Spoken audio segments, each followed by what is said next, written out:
1절 여호와여 의의 호소를 들으소서 나의 울부짖음에 주의하소서 거짓되지 아니한 입술에서 나오는 나의 기도에 귀를 기울이소서. 7절 주께 피하는 자들을 그 일어나 치는 자들에게서 오른손으로 구원하시는 주여 주의 기이한 사랑을 나타내소서. 오늘 아침 우리 시편 17편은 다윗의 기도입니다. 그래서 이 표제어가 다윗의 기도, 물론 시편 전체가 다윗의 기도이기도 하지만 특별히 다윗의 기도라고 하는 이 제목을 가지고 시편 17편을 기록해 놓은 것을 보게 됩니다. 그래서 오늘 이 아침 우리는 다윗의 기도가 어떤 기도인가, 그래서 오늘 우리는 지금 나의 기도는 어떤 기도인가, 다윗의 기도와 우리의 기도를 한번 비교해 가면서 우리의 기도의 삶이 어떠한 삶인지 함께 살피고 묵상하면 좋겠습니다. 기도를 할 때에는 첫째는 기도하기 이전부터 뭔가가 시작이 되어야 됩니다. 기도를 하는 사람, 그리고 기도는 기도 그 자체, 그리고 기도 자체로 끝나버린 것이 아니라 기도 이후의 삶. 그러니까 기도가 있으면 기도 이전과 기도 이후 이 3단계로 나누어서 우리가 살펴볼 수 있는데, 특별히 이제 다윗은 이 기도를 1절에서 여호와여 의의 호소를 들으소서, 의의 호소를 들으소서, 나의 울부짖음에 주의하소서, 거짓되지 아니한 입술에서 나오는 나의 기도의 귀를 기울이소서.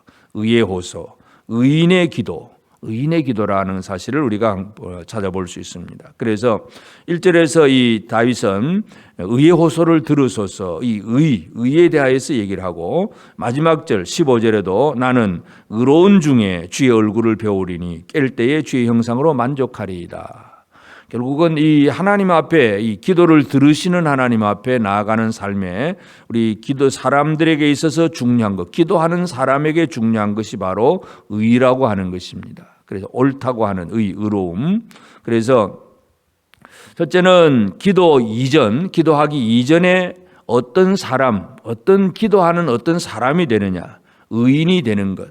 그래서 기도 이전에 바로 의인의 삶을 살아가는 것이 중요합니다. 그래야 의인이 아니면 죄인이 하나님 앞에 나아간다는 것은 그냥 회개함으로 그냥 불쌍히 여겨달라고 눈물 흘리며 나아가지만, 그는 하나님 앞에 어떤 이제 호소를 하고 나아갈 때에 내가 물론 잘못하면 회개도 할 수는 있겠지만, 그러나 진짜 의인으로서 나간다면 당당하게 나갈 수 있고 하나님과의 깊은 대화가 이루어질 수 있다는 걸 알 수가 있는데, 물론 사람이 완벽하게 이 땅에 의인은 하나도 없습니다. 완벽한 의인은 하나도 없습니다. 그러나 하나님께서 의롭다고 여겨주신 사람, 예수 그리스도로 말미암아 의인으로서 살아가는 우리가 참 중요한데, 그래서 기도하기 이전에는 의인의 삶을 살아가는 것이 중요합니다. 의인의 삶은 첫째는 바로 1절에서는 거짓되지 아니한 입술, 그렇게 표현을 합니다. 거짓되지 않은 입술, 정직한 입술. 하나님 앞에 기도하는데 하나님 앞에서 뭐 적당히 속여가면서 기도한다, 이거는 있을 수도 없는 일입니다. 그래서 의인의 삶은 첫째는 거짓되지 아니한 입술. 그리고 3절에 보면 주께서 내 마음을 시험하시고 밤에 내게 오셔서 나를 감찰하셨으나 흠을 찾지 못하셨사오니 내가 결심하고 입으로 범죄하지 아니하리이다. 하나님이 흠을 찾지 못했는데, 그래서 다윗은 더 결심하고 입으로 범죄하지 아니하겠다. 결국 이 기도하는 사람의 의의 삶은 뭐냐 하면 거짓되지 않는 입술, 또 입으로 범죄하지 않는 것, 전부 말에 관계되어 있다는 걸 알 수가 있습니다. 이 말이 쉽게 절망에 빠지는 말, 분노하는 말, 또는 불신의 말, 우리 이스라엘 백성들이 광야에서 살다가 쉽게 그냥 불신하고 또 이렇게 하나님 앞에서 원망하고 그런 말들이 튀어나오면 그 말 때문에 그들이 망합니다. 의인의 삶은 자기의 입술을 지키는 삶이다, 그렇게 우리가 이해할 수 있습니다. 4절에서는 사람의 행사를 논하면 나의 주의 말씀, 입술의 말씀을 따라 스스로 삼가서, 결국은 내 입술도 지키고 그리고 주의 입술의 말씀을 따라 스스로 삼가서, 그리고 하나님의 입에서 나오는 말씀을 따라서 삼가는, 이것이 바로 의인의 삶이라는 것을 알 수가 있습니다. 그래서 포악한 길로 가지 않고 내 걸음이 주의 길을 굳게 지키고 실족하지 아니하였나이다. 이것이 바로 의인의 삶입니다. 이 의인의 삶이 바로 기도를 하는 기도자의 삶이라는 것을 알 수가 있습니다. 그래서 기도하는 자로서 기도하기 이전에 어떻게 기도할 것인가, 기도의 노하우, 방법 이전에 기도하는 사람이 되는 것이 먼저 중요하고, 그리고 나서 이제 다윗은 하나님 앞에 간구하는 내용이 나오는데, 한마디로 다윗의 기도의 내용은 하나님 앞에 구원받기를 바라는, 하나님의 구원을 바라보는 그런 기도입니다. 7절에서는 주께 피하는 자들을 그 일이나 치는 자들에게서 오른손으로 구원하시는 주여, 주의 기이한 사랑을 나타내소서.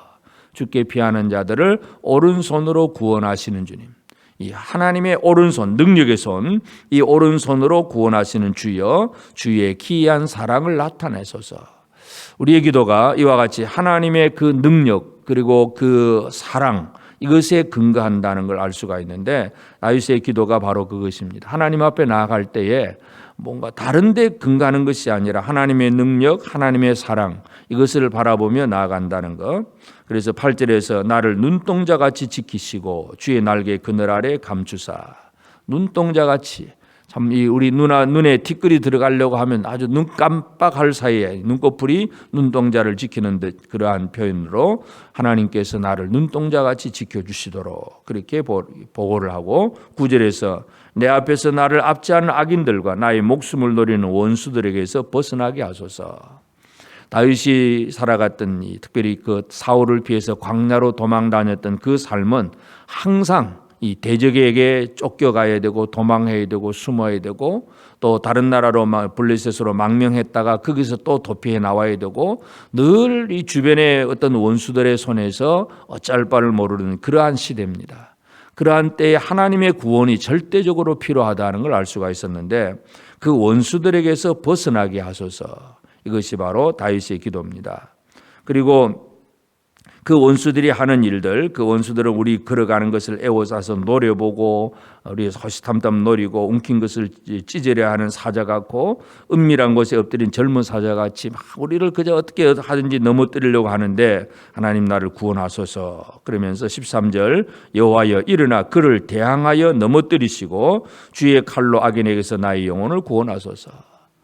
나는 그 원수를 대항할 수 없지만 하나님께서 그 원수를 대항해서 좀 넘어뜨려 주시고 나를 구원해 주소서. 이것이 바로 다윗의 기도입니다. 14절에도 여호와여 이 세상에 살아있는 동안 그들의 분깃을 받은 사람들에게서 주의 손으로 나를 구하소서. 그들은 주의 제물로 배를 채우고, 이 악인들은 주의 제물로 배를 채웁니다. 빼앗아서 배를 채우고 자녀로 만족하고 그들의 남은 산업을 그들의 어린아이들에게 물려주는 자니이다. 그저 물질적인 그런 것들만, 재물만 자기 자손에게 물려주면서 그것이 복이라고 생각을 하고, 그러면 우리 자식만 잘 되면 그냥 괜찮다고 생각하는 그런 사람들, 이런 사람들로부터 나를 건져주소서. 이것이 바로 다윗의 기도입니다. 그리고 세 번째가, 그럼 기도하고 끝나는 것이 아니라 기도 이후의 삶은 마지막 절, 나는 의로운 중에 주의 얼굴을 배우리니 깰 때의 주의 형상으로 만족하리이다. 기도를 했는데, 기도해놓고도 또 여전히 염려와 근심, 두려움, 이것이 아니라 기도 이후에 확신이 필요합니다. 그래서 기도 이전에는 의인의 삶이 중요하고, 기도는 하나님의 사랑과 능력에 근거해서 믿음으로 기도해야 되고, 그리고 기도 이후에는 하나님의 응답에 대한 확신을 가지고 두려움 없이 나아가는 그런 삶을 살아내는 것, 이것이 온전한 기도입니다. 그래서 오늘 우리는 시편 17편 다윗의 기도를 보면서 나의 기도는 기도 이전에 기도자로서 지금 제대로 의인의 삶을 살고 있는가 하는 부분, 그리고 하나님 앞에 진짜 하나님의 그 능력과 하나님의 사랑에 근거하면서 진짜 믿음으로 하나님의 구원에 대한 확신을 가지고 담대하게 기도하고 있는가. 그리고 기도하고 나서 나 기도했다고 끝내버리는 것이 아니라 기도한 자로서 하나님이 응답해 주실 것에 대한 확신을 가지고 살고 있는가.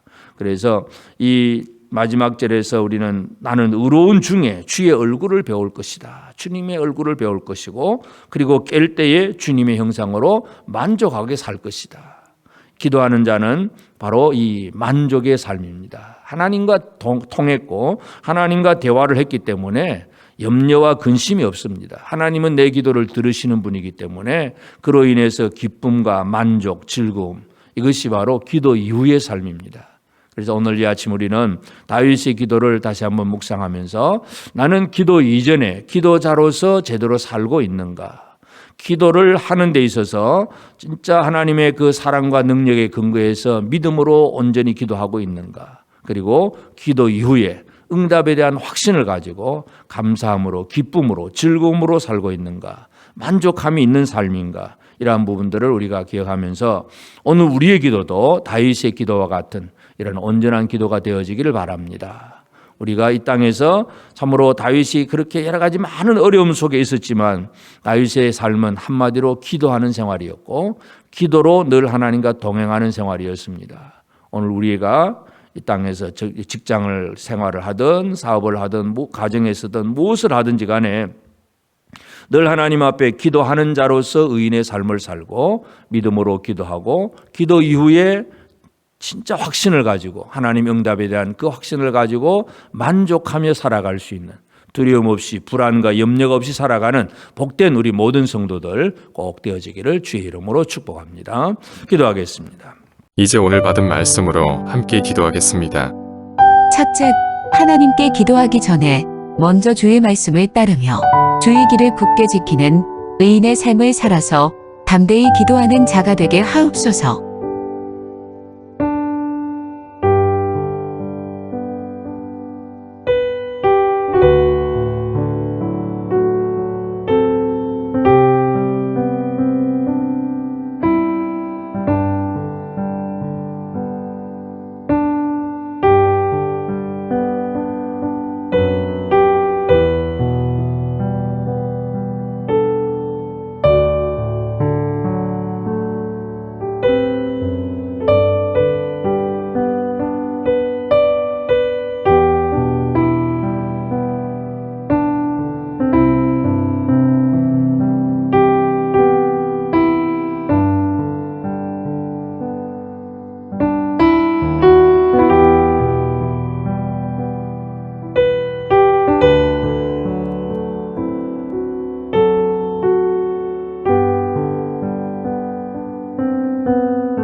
둘째, 능력과 사랑의 하나님께 믿음으로 기도한 후에 주의 응답에 대한 확신을 품고 기쁨과 만족함을 누리며 살게 하옵소서.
이제 오늘의 기도 제목을 가지고 합심하여 기도하도록 하겠습니다. 첫 번째, 하나님, 나의 유익과 이익을 위해 다른 사람들과 상황을 이용하는 얄팍한 마음이 사라지게 하시고 선하고 진실한 마음으로 채워주소서.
번째, 하나님, 우리의 말과 입술이 부드러운 입술이 되게 하시고 은혜로운 입술이 되어서 다른 이들에게 선한 영향력을 전하는 자들이 되게 하소서.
세 번째, 하나님, 오늘도 모든 사람을 사랑하게 하시되 사람을 편애하거나 차별하게 하는 일이 우리 일상 가운데 일어나지 않게 하소서.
이제 개인의 기도 제목을 가지고 하나님 앞에 기도하시기를 바랍니다.